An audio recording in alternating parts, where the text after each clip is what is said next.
Today, I'm going to talk to you very casually about the mindset shifts that I've had to make over the years to make my health and hotness routine not feel like a dread, a chore, something that I absolutely hate doing. Okay, let's take a step back. For those of you that are new here, my name is Diane Flores. I've been in the health and fitness space for over 17 years. I'm an IFBB bodybuilding pro, which also makes me a professional dieter.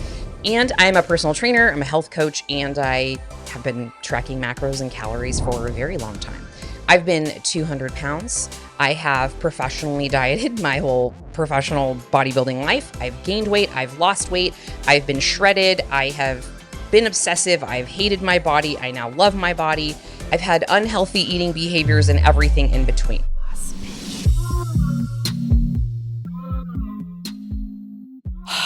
Welcome to morning chats where y'all are the first peeps I'm talking to. Do you guys like the fireplace? I'm trying to make it aesthetic so it matches my outfit of the day, my OOTD, my OOTD. This is the outfit of the day. I decided to record this YouTube video looking fresh out of bed. I have not even washed my face. I have not brushed my mother effing teeth. Yes, I'm gross. I had coffee. And I have not brushed my teeth, but it's okay because I live alone and nobody has to smell my breath. I know that sometimes my podcasts and my videos can feel like I'm being aggressive, like I'm being a bit direct with y'all, but it's because I'm talking to the former me. 99.999% of the time. Okay. The former me who was not in shape, who was overweight, who was very self-conscious, embarrassed. The thought of going to a gym would put me in sheer panic, like being in a room, doing things that were not familiar to me with my body, like weight training, in a room full of men at the gym, right? Because most of the time, even to this day, that is still the case. But let's rewind back to boss bitch era, 20 years ago, going into the gym for the first time. Like, it was not something that would come easy for me. I didn't play sports. My parents, we couldn't afford it. It wasn't something that my parents had the time or the luxury to be able to afford myself or my sister. If we wanted to do anything related to extracurricular activities, it was a lot of you got to fundraise, kid. And my dad would take boxes of candy bars to work. I had a short stint in cheerleading. And so that was the thing. My dad took candy bars to work and sold them. And my dad, he's the real MVP. Let me just tell you. All that to say, I never had some kind of background that was well, of course it's easy for you. You did sports your whole life. No. My sport was getting pregnant at 16 and raising 2 kids by the time I was 18. Fitness was not a priority. In fact, I at some point got up to 202 pounds. I'm sure Alexis, my podcast manager, can dig out a lovely photo and put it right here for you of me in a hospital bed or me eating Doritos in the kitchen with my Walmart sweatpants on. I wasn't born with this rah mentality. In fact, for those of you that know my lovely friend Coach Glitter, aka my co-host that hasn't been on for a minute, we're gonna get back together here soon for that. Don't you worry. She's positive Pollyanna for a reason, and she probably wants to stab me 90% of the time when it comes to working out, because a lot of times I'm complaining more than I'm not. I get over it. But nonetheless, I'm going to stop the rambling because I want this to be an actionable episode for my listeners over on the podcast and obviously for my YouTubers. Okay. So we're going to talk about some things about getting your mindset in order for this to be easier, less friction. I'm not going to tell you it's going to be easy, bitch. It is going to be. There's going to be days. Okay? But if you find that you struggle with consistency, which I get questioned a lot about, how do you stay consistent? How am I going to get consistent? Well, I'm going to go over that in this podcast. All right. I'm going to give you some tips. I'm going to give you some tough love. I'm going to give you some things to think about. And hopefully it gives you the boot in your ass that you need to do the damn thing, okay? Because I'm talking to my former self, like I said, in a lot of the things I'm going to share with you today. Listen, and I know you're wondering where I got this outfit. No, you're not. Just kidding. So, how to get consistent. I'm going to sum it up in 3 words that if you stop watching this video, let these 3 words, let them permeate your pretty little brain cells. Most of the time, the way that you get consistent is you have to fuck your feelings.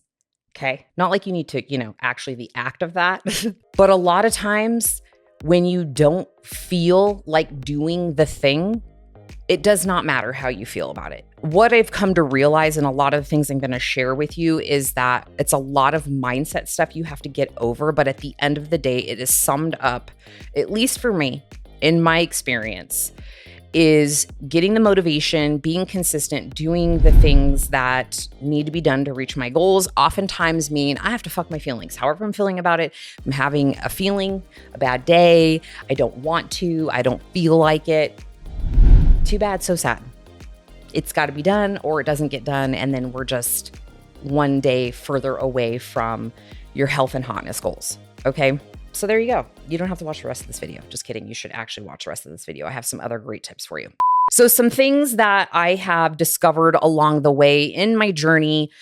For those that are newer here, I am an IFBB bodybuilding pro. For some of you who are not familiar, you're like, what does that mean? That means nothing to me. There are a lot of things that go into that. Okay.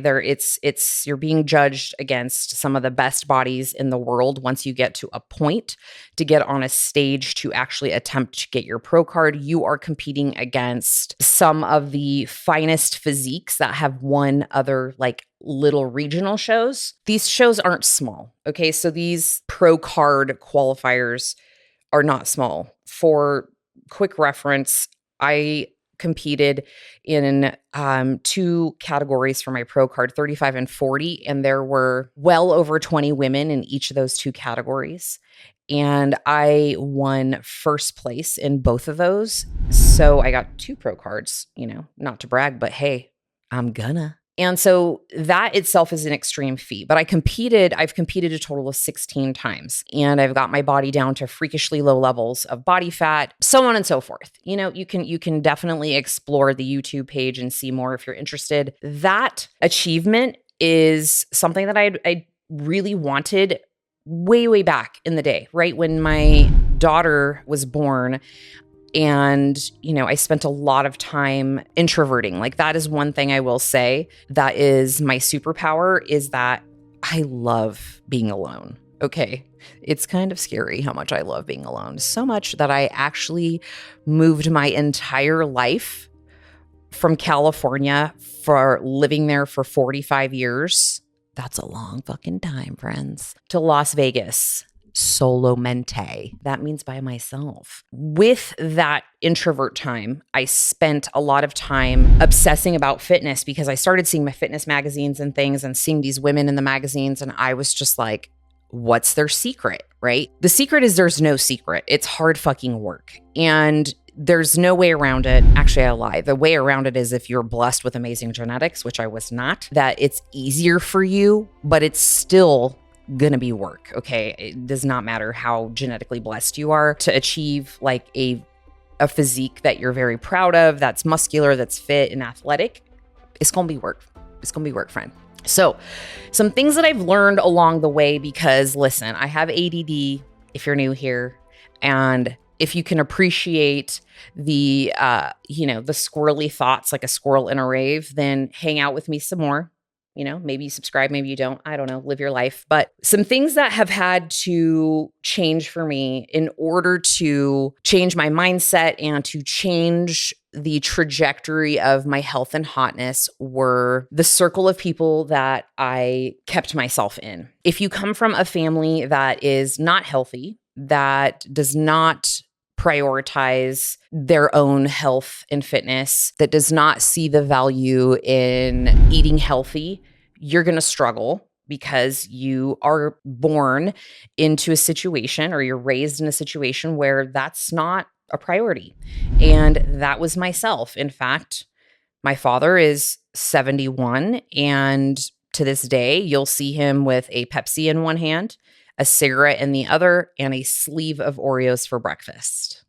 Good job, Pops. Love the man dearly, stubborn as a mule, and he's my dude. But I was raised eating like that, right? Fish sticks, macaroni and cheese, hamburger helper. We did not really buy fresh fruits and vegetables. We never had berries. Like it was, I think, bananas was like, ooh, we're like, we're living great because we got bananas. My parents were broke. They weren't poor, but they were broke. And so when you are raised in that environment, it makes it very challenging to then live a healthy lifestyle because that's the nurture, right? The nature nurture. That's the nurture. That's how you're raised. This is how things were done. And this is why I oftentimes get frustrated with people who are like, oh, well, I'm just genetically set up to be obese or overweight. And while I think there is a piece of that is true in a sense of like you're born with a certain number of fat cells and things of that nature, I think that a huge piece of it is your environment and how you were raised and how you perceive food. Was it used as a reward? Was it used as a punishment? What types of environment you were in when it came to the importance of moving your body, right? So all that to say that your circle is very, very important once you leave the house, once you move away from how you were raised. If you weren't raised like that and you move into a circle that does not prioritize health and fitness, your partner, whoever you're dating, your coworkers, your social circle. One thing I will say that might be a little controversial is you have to look at your circle. And if your circle has not changed over the years, but your age has, that could be a problem if you are in an unhealthy circle, right? And like what their habits are. So that is one thing. Who do you surround yourself with? This makes the mindset of the health and fitness much easier. So I will only hang out with and really spend time with people who value those things now, who understand that health and fitness is priority. That's all you have at the end of the day. It's your meat suit, right? It's where you have to live. And if the people you hang out with don't prioritize that, it is going to make it incredibly difficult for you to stand alone in your journey and make your way forward towards your goals. So I'm going to dig my heels in the sand with that one. Like the old adage is, you are the sum of the 5 closest people that you hang out with. And I find that to be incredibly true. All right. The next thing that you have to realize when it comes to your mindset in adapting a health and hotness routine that is going to carry you through for the rest of your life is that, back to my original tip, fuck your feelings, is that you have to understand that it's not going to be easy. The things that you do for health and hotness and longevity and the physique of your dreams are easy in theory, right? They're simple, I should say. They're simple, but they're not easy to execute because there is a lot pulling at you and you can get assuaged very easily to not be on track with those things, especially if you were not raised that way, okay? So it might appear simple, but it is not going to be easy. I bet that I can ask you, tell me 10 things that you know, and you don't even need to be an expert, okay? 10 things that you know that healthy people do. You'd probably say, oh, they drink a lot of water. They sleep, 6 to 8 hours per night. They exercise most days of the week. They minimize their stress. They eat fruits and vegetables, right? They are active. They, intentionally park further away. They, they're the kind humans that return their grocery cart, those types of things. And the list goes on. You don't need to be a rocket scientist, but we overcomplicate things. There's so many things that come out and so many theories and like this diet and that diet. And we are plagued by needing to get there with the silver bullet in the quickest way possible. And so we lose all common sense about what it is that actually just needs to be done. And it's very motherfucking simple. However, even if it's simple, there is usually some kind of resistance around it because it's not your default, right? It's not something that feels natural sometimes for people. And also, sometimes you battle that inner resistance. Sometimes you want to pull an all-nighter and stay up till 2 a.m. watching something on, Netflix. And that, my friends, is called being human.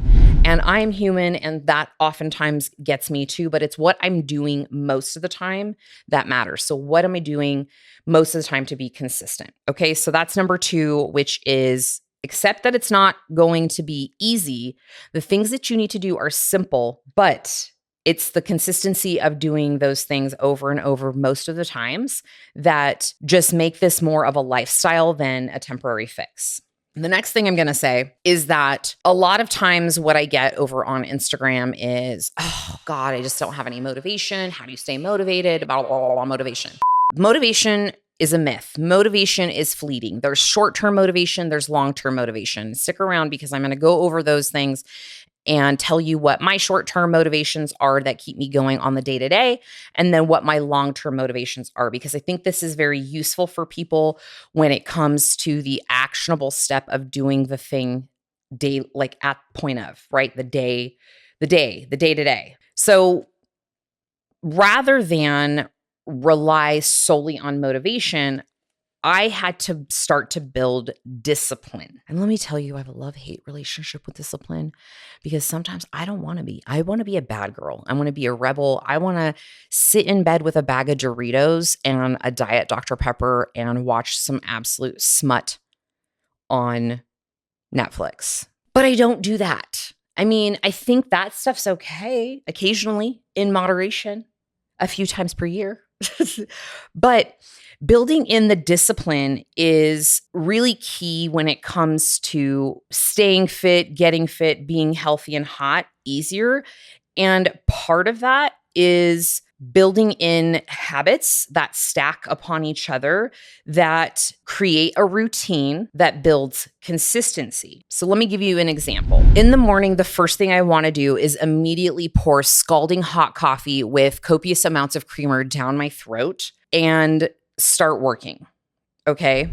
But I don't do that because I know, because I'd be studying all the health and hotness things, that the first 30 minutes that you wake up, we want to make sure we keep cortisol at a happy level. And with that spike in caffeine and the lack of food, it's a recipe for creating more issues in the long term. So I fight that and I create a habit. I get up the night before I go to sleep, I set out my morning drink powders, my shaker cup, because it's one less obstacle for me to actually do that habit. And it's less tempting for me to skip it and go straight to the hot lava down my throat. Okay. So stacking some habits with things that I already do. And that could be as simple as when you brush your teeth, you know that you got to take these nighttime supplements or whatever your supplements are in, the area that you brush your teeth, and you do those things together. It's a lot of pairing one habit with another. The other thing that I'll say when it comes to exercise is I stack habits there. If there is a YouTube video that I'm particularly interested in watching, maybe doing some research for the podcast or something, I will save those videos and I will not watch them at home in a leisurely fashion. I make them my little reward when I'm doing cardio at the gym. If I really love a certain song or a playlist or something like that, I don't listen to it at home. It is reserved exclusively for my workouts, right? Little things that I associate and give myself these like short-term rewards, which I have more of them we'll talk about here. But it's really building in the discipline of sticking to certain habits as often as you can, and that will build the consistency. And that is the most important thing when it comes to sticking to your health and hotness lifestyle, right? And the mindset of like, this is just what I do. It's not a temporary thing that I do January 1st and then I fall off by like March 1st and then I freak out in May when it gets hot and I realize I have to be in a bathing suit in June and July and now I need to do a crash diet. Like, you guys, I've seen it all. Okay. Because I've done it all. I've been her. I've been her.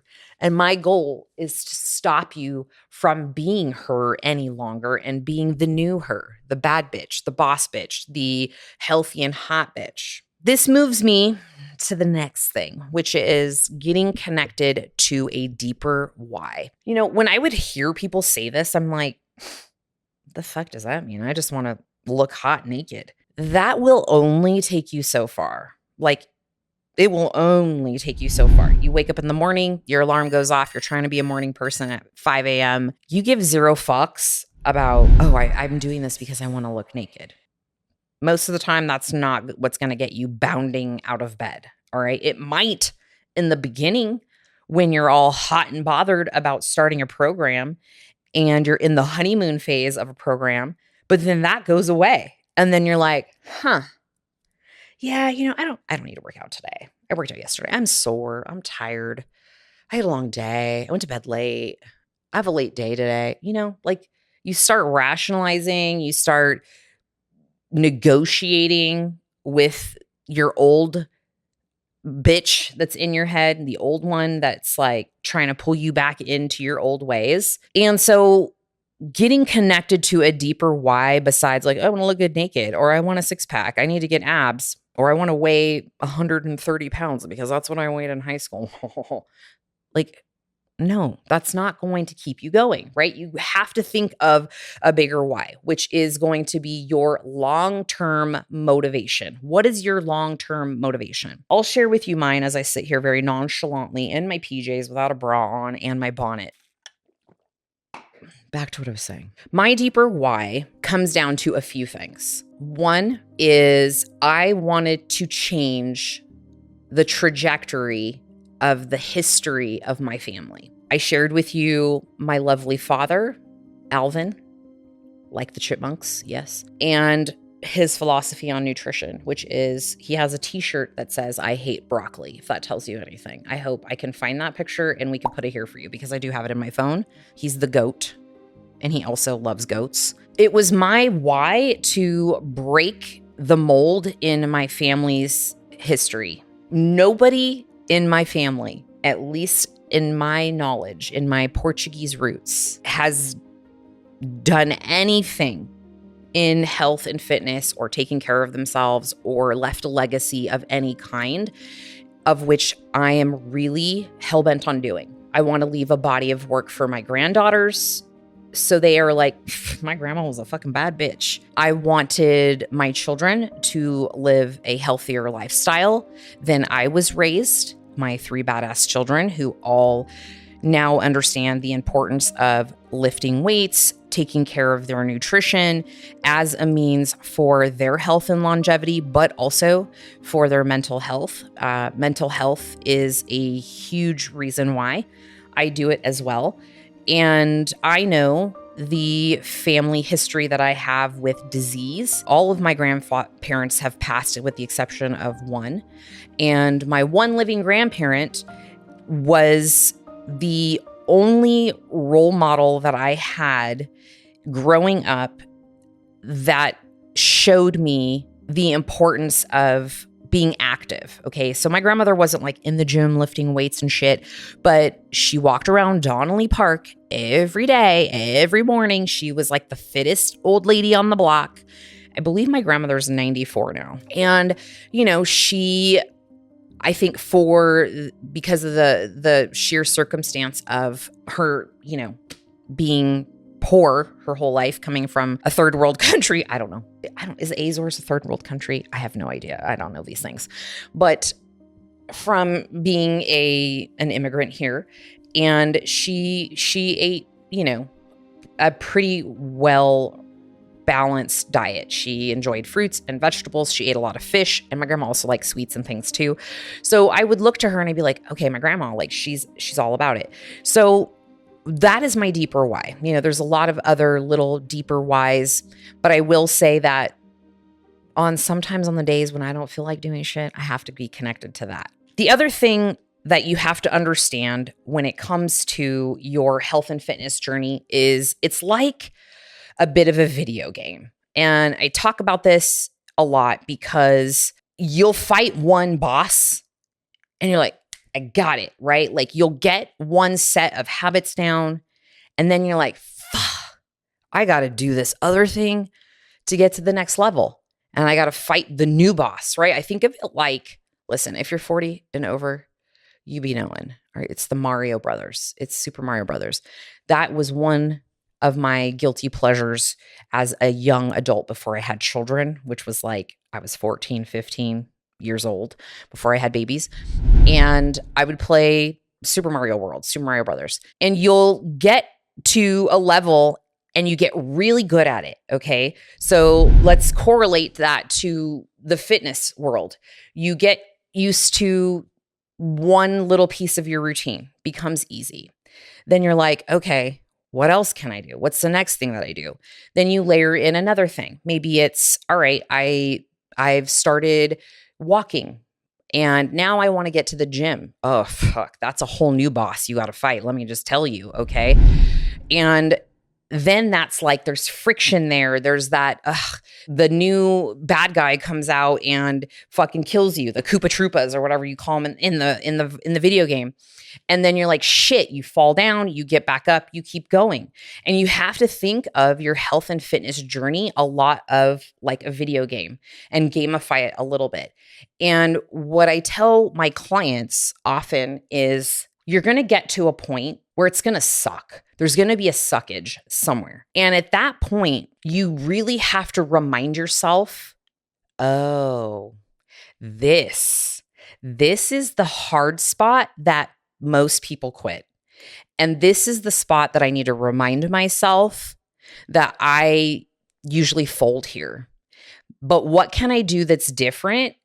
Or how can I think about this differently so I can gain a little bit of inertia to keep going? Because I'm going to tell you, friends, if you can get past that spot of resistance and you fight that new boss on that level of the fucking video game of health and hotness, bitch, you leveled up. Okay, you're almost saving the princess. God damn it, you are the princess, right? You're saving yourself. This is the video game of health and hotness. So it will get hard. It will get, you'll have resistance and it's inevitable. And this again goes back to the very first thing I told you, which is you're gonna feel a type of way about it. And you just have to fuck your feelings. Like fuck your feelings. Put those feelings in the fuck it bucket and chuck it. They don't serve you here. Now, I am all about honoring my feelings and all of that when it's appropriate. But when it's time to take care of the only place I have to live, right? Like when this goes to shit, my friends, you're screwed. Then I have to fuck my feelings, right? And it becomes less about I'm doing it for my body, like the body of my dreams. Yes, I'm a vain motherfucker just like the rest of the vain motherfuckers out there, which might not be you. You might be a lovely human who is not vain.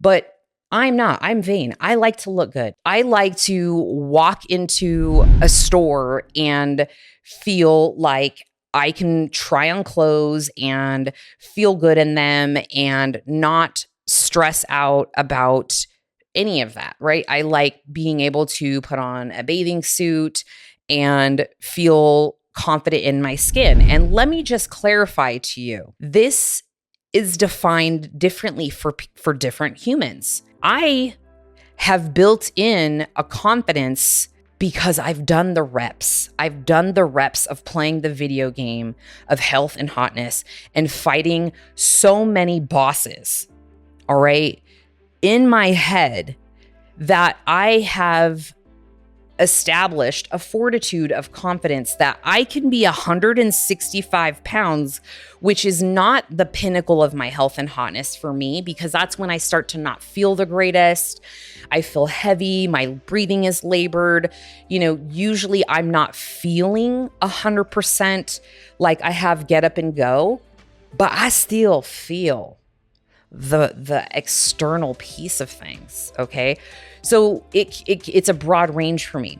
However, I'm getting a little distracted here. I know that at the end of the day, I'm doing the things that are supporting my goals, and I am definitely doing it for my health and hotness at the end of the day. My health and, yes, my hotness. All right, another thing, I'm just going to kick my feetsies here, that makes getting fit easier in terms of your mindset is obviously any good health and fitness professional is going to tell you need to set goals, right? And I absolutely agree with that.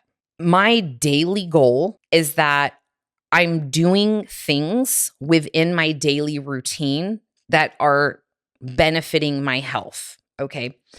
Which when you lead with that, with your decisions when it comes to what you're eating, what you're listening to, what you're doing for exercise, what you say yes to, when you lead with that, it tends to end in a result that actually is also good for your hotness, okay?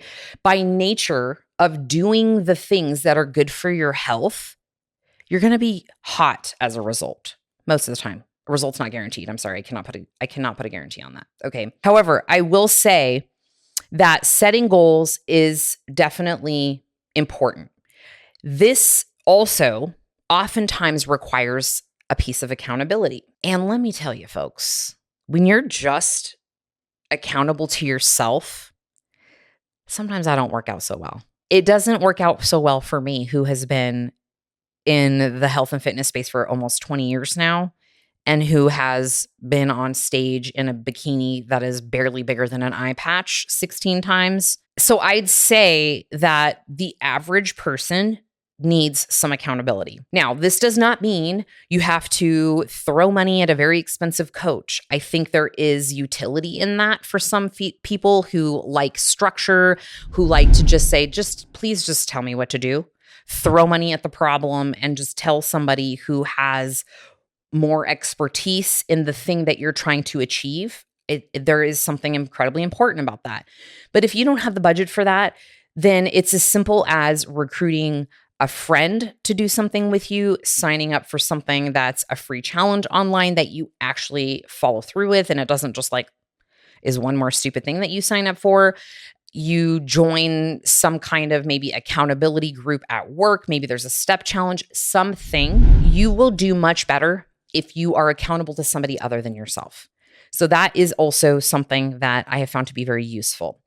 If you are watching this or listening to this in real time, currently I'm in a fat loss phase. I'm no longer competing, but I am going to be walking a runway in a very small, sparkly bikini for the Angel Competition Bikini Fashion Show. And I'm also going to be emceeing the event at the Mr. Olympia. Now, if that doesn't pucker my butthole a little bit, I don't know what will. So my brilliant idea was I'm going to really put myself on the hook and I'm just going to tell everybody. And I do that all the time. I will say that is one thing that I hate and love. It's a little hot right now. We're going to take a fan break. That is one thing that I hate about myself, is that at some point I heard this from some other person, because this is not my creation, which is tell everybody what you're doing. I heard it somewhere and I was like, that sounds like a fantastic idea. And then I just got into the habit of always doing that. And so anytime I would compete or I would set some crazy goal, like I did powerlifting or whatever, I would tell everybody being YouTube, my podcast, Instagram, Facebook. I wouldn't even really tell my family and friends, because I'm like, oh, they're going to find out anyways. But I did that because nobody likes to fail publicly.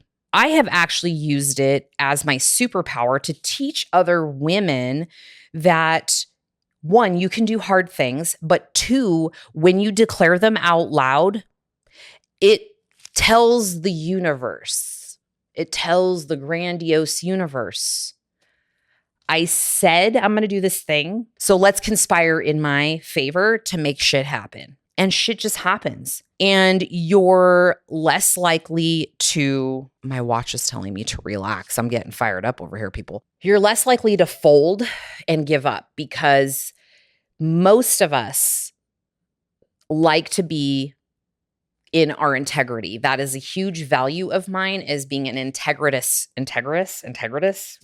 person, which is I'm a person of my word.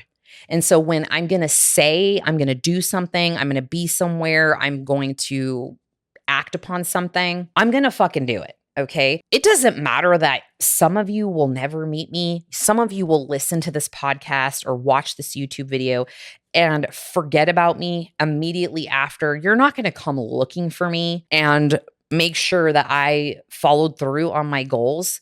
That does not matter to me. But what matters to me is that I said I'm going to do a thing and I need to follow through. It also gives you a layer of social accountability, social pressure. And oftentimes I see women who want to keep their goals a secret for fear of failure.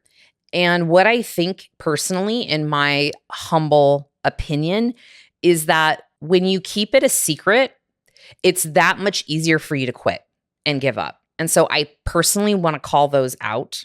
I know I'm going to be a little bit of a dick here, but I'm going to call you out. If you join a program or you sign up for a thing and blah, blah, blah, and you're like, I'm just going to keep it in my breast pocket as a little secret, I can bet that you're probably afraid you're not going to follow through and you're going to fail, and you don't want to be embarrassed by that. And to that, I say, fuck that shit, bitch. Tell your friends, tell your family. You don't need to be a psycho and make a YouTube video or a podcast about it, but you need to tell other people, because what's going to happen is they're going to be like, oh, how's it going with your this or your that? And they're going to ask you, right? And then you're going to be like, oh shit, Sally at work knows I signed up for personal training at Venus 3 days a week to do the Goddess Body Project because I told her. She's going to ask me, like, because she was curious about it too. And now I'm like, I'm going to tell her I'm not doing it. I can't be that person. So tell people, don't be a bitch about it. The other thing is, the mindset that I take now is very different than the mindset I took even 5 years ago, right?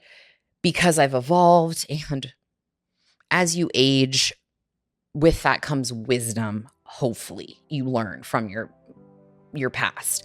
And part of my revelations is that setting myself up for being perfect at nailing everything 100% is a defeatist. It's a defeating attitude. It definitely creates a sort of sense of failure if I don't check all the boxes every single day. So what I implore you to do is, when you set out for a goal, understand that perfection, I am going to say it, and I know it's fucking cliche, but it is overrated. The caveat to this is, if you're competing, you have to be on track with all the things. Sorry, folks. That is a different beast. But you're just trying to get healthy. You're just trying to get hot. You're just trying to get a revenge body. There's going to be days where it's going to look shitty. You're going to deal with life. Life is going to get lifey. And if you can set the expectation that it's not going to be perfect, I'm going to do better than my best. And the days that I don't do my best, there are going to be other days where you're crushing it and you're the baddest bitch in the room. And you need to understand that that is what's going to create a sense of balance for you. What is imbalanced is when you are too strict, too rigid, you go on these extremes of like your workouts, your diet, your whatever. It's like the pendulum is so far this way on the side of restriction and extreme measures. And it's so different than what is actual reality for your life, that being off kilter with anything in that extreme nature then makes you feel like you're a failure. You're not doing it right. You're not going to achieve your goals. You suck. And it then makes it a temporary thing that you do. And it doesn't end up contributing to the mindset of, this is just my lifestyle. So if you can find balance in your health and hotness journey and your health and hotness routine, you're more likely to sustain that over the long term and not have these bouts where you are off track or off the wagon or whatever. You might have a week when shit's really busy. I'm in the middle of a launch right now. We are launching 3 programs. 3. I didn't decide to just do 1. I decided to do 3. And this week, shit's going to be off kilter. My meals are off. My digestion is off. My training is at a weird fucking time that I absolutely hate. But I'm just going with the flow, and I might not hit all my workouts this week. And that's okay, because it's what I do most of the time that matters. And that is just life. But I don't just throw the baby out with the bathwater. If I know my routine is going to be skewed, then I know, I'm probably going to need to just be a little more mindful with my sleep. I'm going to need to be a little bit more mindful with my nutrition and what I'm eating. So that way I am not setting myself up to feel more stressed and not energized and things to handle launching 3 programs. Because let me tell you, it's a doozy. Let's get into short-term motivation, long-term motivation, and my parting words for you about the hardest part about all this. Like I mentioned earlier, your long-term motivation is likely not going to carry you through on the days when you don't want to do the damn thing. All right? It's not going to be like, oh, I need to for my heart health, right? Like you're going to be like, fuck that. I'm good. I'm alive. My pulse, I got a heartbeat. I'm good. I don't need to go to the gym today. I don't need to order, a sensible dinner at the restaurant because my heart really needs a bowl of pasta, which sometimes it does, but it's what you do most of the time, right? So your long-term motivations aren't going to probably give you the wherewithal every morning to get your ass out of bed and do the damn thing. I'm just going to be honest with you. It might in the beginning. It might if you have hit a rock bottom, if you went to the doctor and, your lab work is like my Jeep when all the check engine lights come on, right? If you drive a Jeep, you be knowing. It's going to serve as the bedrock for why you're doing the things. But let me tell you what is going to get your ass moving. It's the short-term motivations. It's the short-term things that you can give yourself most days that are going to help. I'm not going to say that this is going to be like, yeah, this solved all my motherfucking problems. No, bitch. I'm sorry. I wish there was an answer. I wish there was a pill that would it was the motivation pill. Actually, I do know what that is. It's called Vyvanse. However, short-term motivations. What is the reward today? What is the reward today to get you to do the damn thing? And I'm going to use go to the gym as the damn thing, or get your workout in. If you work out from home, whatever you're, pick your poison. Here's my short-term motivations, and maybe this will inspire you to also think about your short-term motivations. Mine is personally my brain. All right. Shit's crazy in here. Again, squirrel at a rave that had one too many energy drinks. And for me, I know that because I like being alone, I can be home every day, all day, not seeing a human and not going to the gym if I really wanted to. In fact, I'm a little embarrassed to say this, but I wasn't mad at COVID. I mean, I was mad at COVID. Don't get me wrong. Don't come for me. Don't leave me hate comments. I was not mad at the fact that we had to stay home and not people. I was fine peopling through Zoom. And yes, I missed, of course, like the connection with like my friends and my family. But for me, I was fine with that. So I know personally that I feel much better when I can get my workout done. It is a mood booster for me. So my short-term motivation is my mindset. It's my mood. It is fighting the depression that I have since, I don't want to say overcome, but spent 10 years on, circling through multiple antidepressants, Prozac, Lexapro, Zoloft, I don't know, multiple. I personally know for myself that a huge piece of my mental health care is movement. Movement helps me manage my mood. We're going to wrap this up. We're going to wrap it up. We talked about the squirrels in a rave on energy drinks in my brain, and I usually need to get out and extend some energy for my mental health.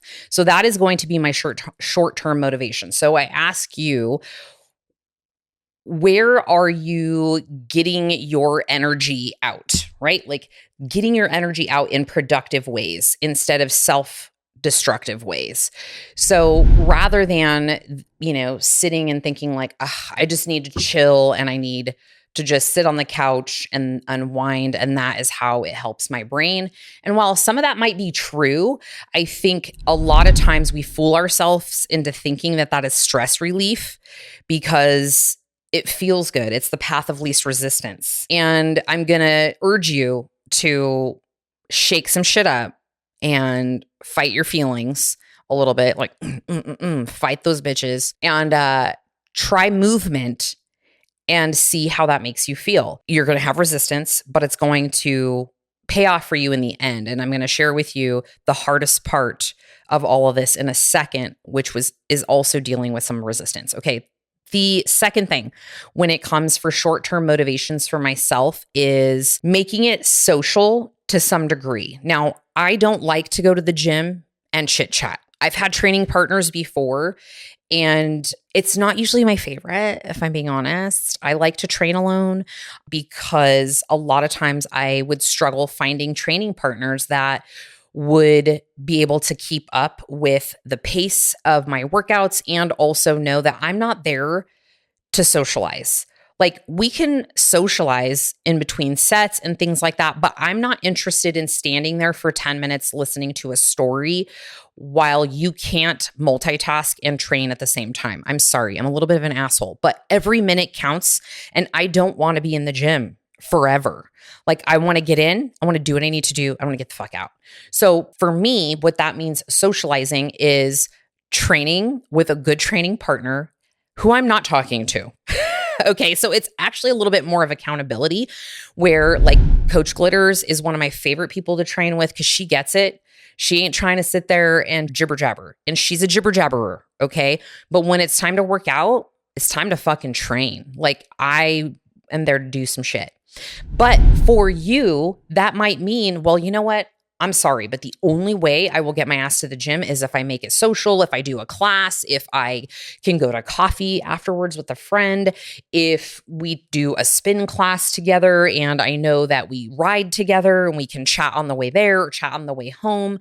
But it also adds in a layer of accountability as well. So making it social, do something after your workouts, if the time allows you, go shopping, go spend absolutely obscene money at Ulta, whatever it is that you need to do, pair it with your workout, and that will help with some short-term motivation. The last thing I will say, and there's probably a nice laundry list of things that you can do for short-term motivation, but these are just some simple things that I do. Actually, it's not the last thing. I have two last things for you. Is one, I got to be looking fly. Okay. Like I know if you're watching this YouTube video, you would not believe that to be a true statement because I'm in a bonnet and my PJs without a bra on, but I got to be looking fly AF. Okay. I want to go to the gym looking like a sexy little Chiquita banana. And that might not be your forte, and that's okay. But I like to wear a cute outfit. Bombshell needs to sponsor me already. Hi, Bombshell. Where are you at? So I'll wear a cute little outfit. And that for me, like motivates me. It makes me feel good. I like walking in there. I like feeling confident and just like boss bitch is here to fuck up some shit. And it probably isn't really. I'm really not that aggressive in the gym. And then the last thing I will say is, I've said this many times before, is I love music. I don't own a TV here at home. I had a TV a year ago, and I did not bring it with me when I moved.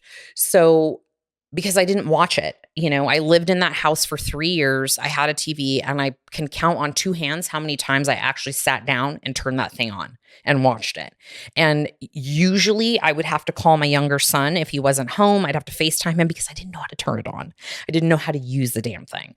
So I just choose to spend my time in other ways, right? Like exercising, learning, reading, listening to things that feed my brain, spending time with people that I love or enjoy, networking, things like that. So when I go to the gym, I save specific playlists for the gym.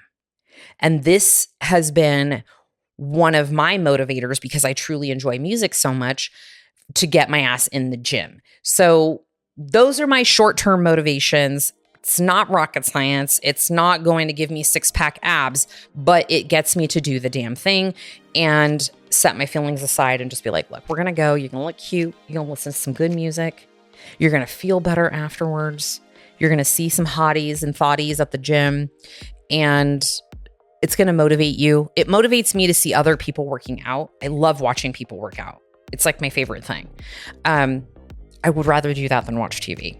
There's your short-term motivation list. Now, I'm going to finish this by sharing with you something that I want you to remember and to remind yourself when you do not want to exercise or work out or train, whatever you call it. I call it train because I'm training for life, motherfucker. Is the hardest part of working out or going to the gym is going to the gym. Let me repeat that for the ladies in the back. The hardest part of going to the gym is going to the motherfucking gym. The resistance that you have to fight in your brain, the rationalizations that you come up with yourself to not go, you have to fight your inner demons that live in here, the inner demons, because they be in there, okay? And you need to tell them, listen, demons, not today, Satan, we're doing this. So I always know that if I can just get out the door, then I'm going to be fine. All right. I might even be kicking and screaming in my head on the way and try to tell myself, maybe I should just go to Target. You know, I really need dishwasher detergent. I should just do that instead. Because when am I going to do it? Or, you know what sounds better is just getting a cold brew with a splash of oat milk and just perusing Ulta. And sometimes those days happen. But the hardest part of going to the gym is just going to the gym. And one last little tiny baby tip I will give you is if you are literally trudging through resistance to do the damn thing, get to the gym, meet your trainer, whatever it is, meet your friend for a workout, and you want to come up with 10,000 excuses, is tell yourself, give yourself a limit, right?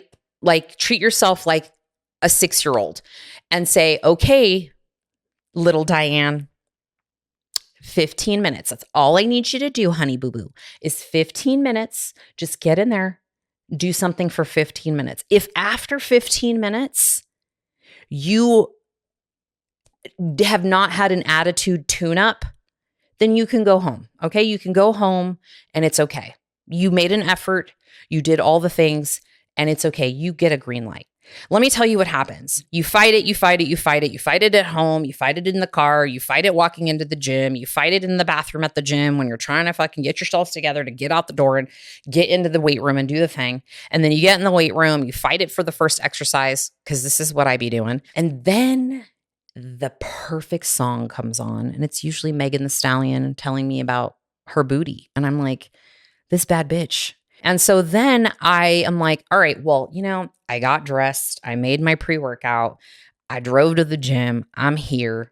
Let me just do it. And sometimes those workouts are like a 3 out of 10.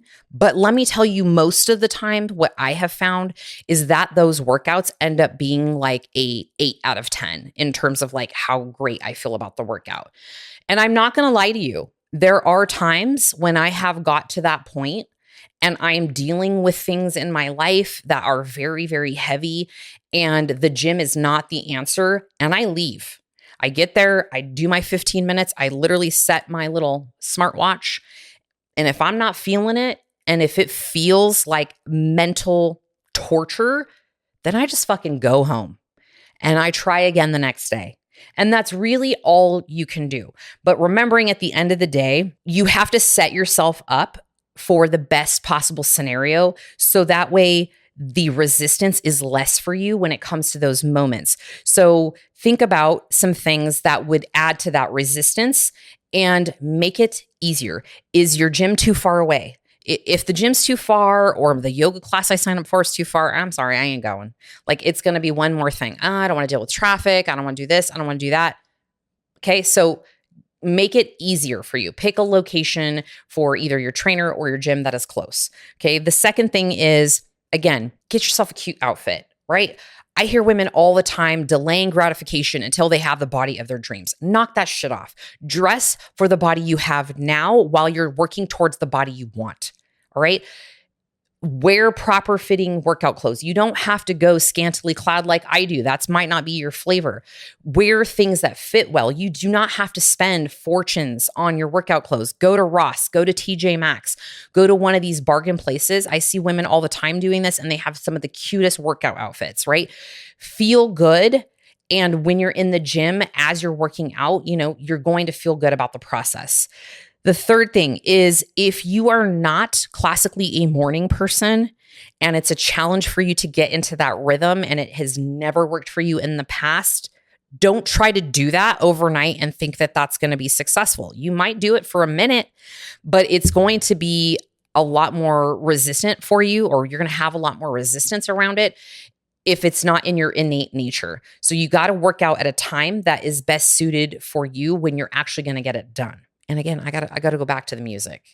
I'm sorry. If you are working out to trash music, or you're just listening to the music that's in the gym, like Celine Dion or some shit like that, your workouts are going to be very challenging. It's going to be really hard for you to get in the zone. So find a playlist that motivates you, whether that's some music from high school, some, 80s, 90s hip hop, dance music, whatever.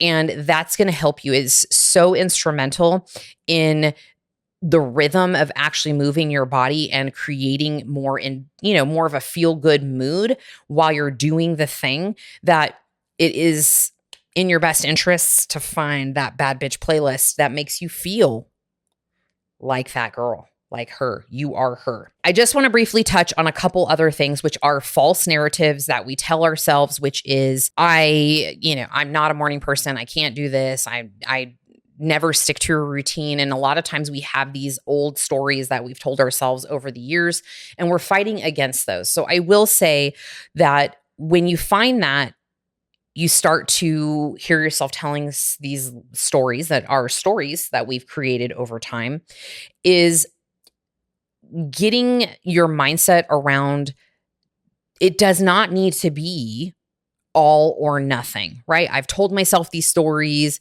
I can't stick to a routine. I can't follow through. I can't be successful. And getting away from that all or nothing mentality is huge when it comes to doing your health and hotness things consistently. Because if you think you have to do everything or do nothing, you're setting yourself up for failure with consistency. The other thing I will say is that a lot of times women associate exercise as a punishment on their body. And I haven't really talked a lot about this in episodes, and I want to start talking about it more, because this was something that I did years ago. And when the switch flipped, it was a game changer. So when I stopped viewing exercise as a punishment for what I ate, for what I didn't eat, for the lack of exercise I did in a previous week because it was busy, it made the process much easier for me to adhere to and enjoy, because I was doing exercise to feel good in my body for that current moment, and not what I did the day before, or as a way to burn calories and punish myself for a treat that I maybe had, or something of that nature. So ditching the negative association with exercise and it being a punishment for how you perceive your physical form, okay, or the things that you did. And then I'm just gonna be real.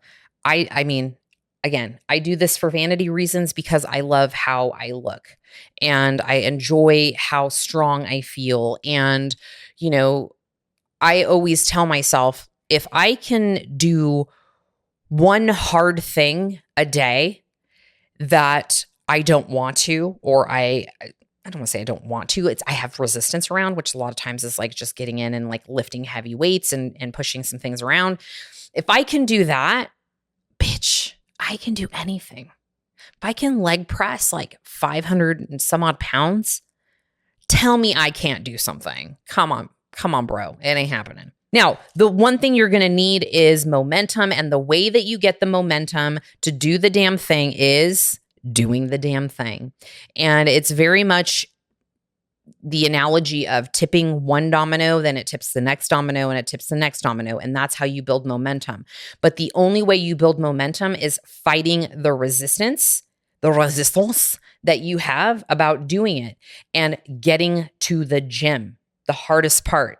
Doing the hardest part will help you build that momentum. Also, you need to understand when you start a new program, it is going to be hard in the beginning. The first couple weeks of starting a new routine and starting some things, especially if you're trying to do too many things at once, it's going to feel very, very challenging. And you are going to feel like you're pushing a boulder uphill with like quicksand coming down at you at the same time. And there is little reward oftentimes in those early weeks because you're sore, you're tired. You got to figure out how to fit this in your schedule. You got to now do extra laundry because you're using extra clothes. You know, there's a lot of variables that are going to want to pull you back every time. And you have to fight that resistance every time. And it's a daily practice. And the only way you get better at it is by practicing. So I think every day to myself, this is just a practice in my mental fortitude and in my ability to fight resistance. And I will say that it has played an instrumental part in my success, not only with all of my business endeavors, but my body goals and hitting the stage and doing some really far-fetched things that I never, ever thought.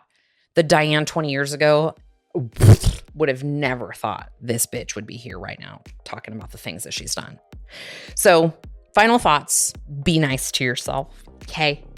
Be nice to yourself. Be nice and understand that it's not going to be easy. Also, the reality is it is hard to form new habits, even when we know that these habits are good for us. Because we're lazy motherfuckers and we just want to take the easy route. I'm just being honest. This is just what humans do. We want to avoid pain at all costs and discomfort. And a lot of times, stepping outside of our comfort zone is going to cause discomfort. So with that, you're a baddie. You're a bad bitch. You can do this. Kisses to your forehead. Mama D loves you. Go do the damn thing. And until next time, be a bad bitch. Be a boss bitch. Do the damn thing. 5, 4, 3, 2, 1, go. All right. I love you guys. It's been real.